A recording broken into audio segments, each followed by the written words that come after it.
Welcome to the Tales Slate. I am Ben Stacey, and I am here with Michael Oakes, and we have just watched The Conjuring 2, and we're gonna share our thoughts.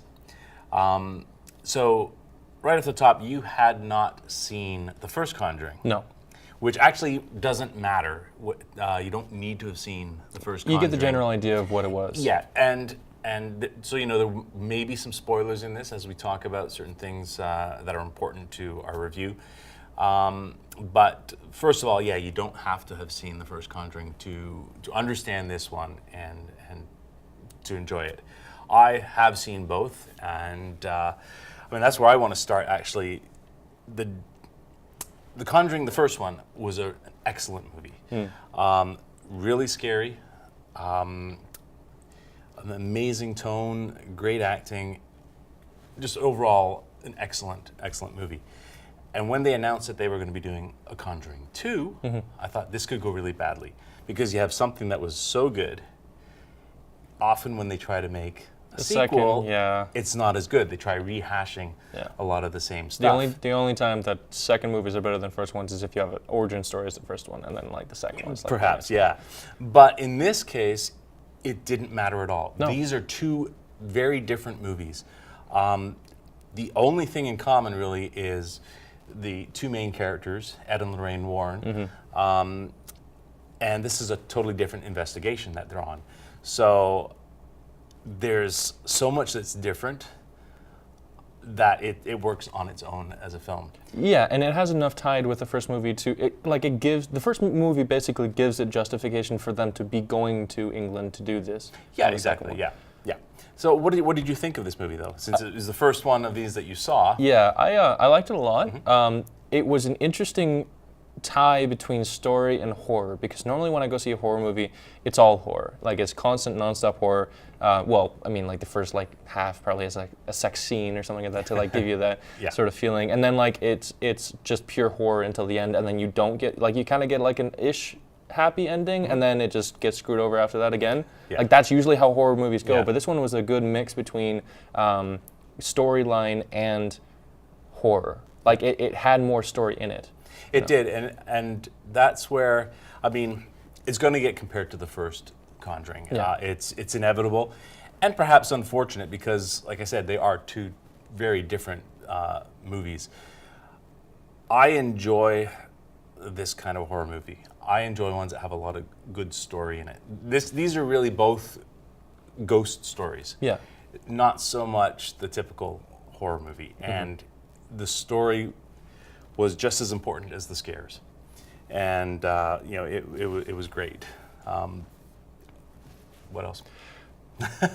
While I did really like it, there were a few things that I did have gripes about. There were certain situations where I feel like the characters should have been a little smarter than they were. I think the acting was amazing for what they did, because I think the characters that they had in there were really well picked for the characters. It was just, this is a very minor gripe, it's only in minor little situations where they could have made a decision that would have helped them a little bit better. It's interesting that you say that, because that is something in horror movies that you're always yelling at the screen. You're always saying, get out, just leave. Yeah. This is based on a true story. Yes. This is, a true story. This is a case where the family doesn't have much money, they're living in a council house. They don't have much options. Actually, that wasn't the part that I was griping about. The situations that I'm talking about were actually the two main characters. I can't remember off the top of my head, but there was only one or two situations where this actually happened. But they could have done one or two things differently that would have helped them-ish. But in the end, the way that they solved the problem and everything, it wouldn't have mattered anyways, which is why it's so minor. Yeah. It's not like it's the biggest problem in the world and then they managed to solve it from one way or another, and then it just, it's very small problems here and there that they could have made a different decision, but it ended up the same result anyways. There was a scene in the movie, I've seen it twice. The first time was with a larger audience, and the audience cheered. There's a scene where the family basically, things are going crazy and they run out of the house. Yeah. And it's really finally. I think they cheered because that's what you're thinking. Get out of there, get out of there. And they did. Yeah.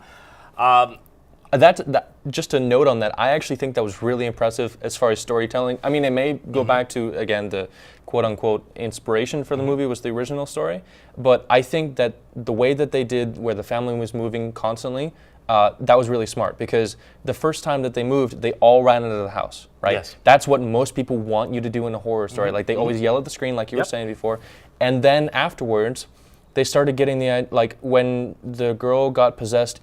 Again, in the other house, they switched it up. They changed their dynamic to make sure that their family was at the least amount of danger possible during the entire That's thing. right. At certain times, they had some of the family staying at the neighbors. Yeah. And And then it ended up being just like the mom and the girl together, and there was like a good reason for that, right? Yeah. Like they split it up perfectly. Yeah. You know.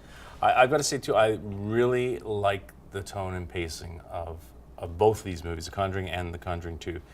The Conjuring 2 may actually be even a slower pace than the first Conjuring, and I'm not sure how that will play with some audiences today that want the fast-paced stuff, but I liked that it took the time to tell the story so that you understood the characters, you understood their motivations, you understood. Interesting, you actually understand the motivations of the ghosts in this. Yeah, that's again the storyline. It unfolds that a lot more. Like you can see the characters. I think that's why I like this movie more than most horror stories because they took the time to do it. Yeah. Like normally they just kind of like they kind of give you like a half hour, like these are the characters, and then And they kill them off. Yeah, exactly. But in this situation, they actually broke up the horror in between with moments of good joy and stuff, which was. I was confused for a lot of it, but then afterwards I was like, yeah, that really works. Yeah. Also, the way James Wan, he had some jump scares, but even the jump scares in this, which some people look at as the cheap scares, they served a purpose to advance the story. Yeah. Like there's that one scene where it's probably one of the first ones where she's up against the TV and suddenly the guy's head, and it's like my house. And that's freaky, but it does advance the story more. And there's a few others, but the overall sense I had was this sense of dread throughout the whole thing. Like you were tense watching the whole thing. Even when things didn't happen, you had this feeling that something was going to happen. Yeah, and I'll gripe again a little bit. Some of the jump scares and a few of the scares in general were somewhat predictable. To an extent, only a few of them. Some of them weren't, like the television one. I didn't see that one coming.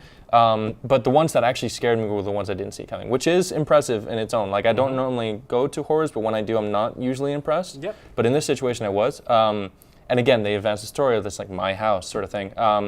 But the other part that I really liked was the horror. Actually, like the twist that they used with the horror to do with the ghost at the end was I didn't see that coming. No, it was an interesting thing. That, I suspect, is the one thing that they've deviated from the true telling of the story. Yeah. And that's fine, because they're telling their own story of it as well. I think it served a really good purpose, because if you go back and you actually look at most of the stuff again, like, it makes sense because of how the ghost was reacting. Like, he wasn't, like, just always going aggressive at everybody. He wasn't just trying to kill everybody. Sometimes he actually was trying to be a little reasonable. Kind of, yeah. Right?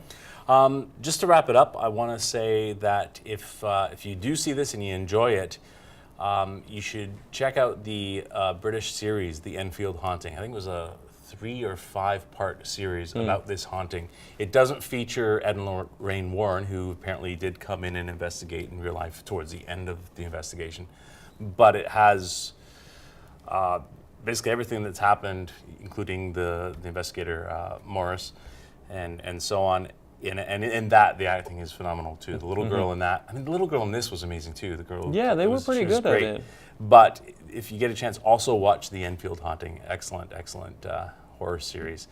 So yeah, I mean, overall, I'd say I love the movie. I'd put it up there as one of the best horror movies out there. Yes, and again, with very, very minor little things that I had a problem with, I would say this, like, if it weren't for those things, I would rate it probably one of the best horror movies I've ever seen. Great. So there you go.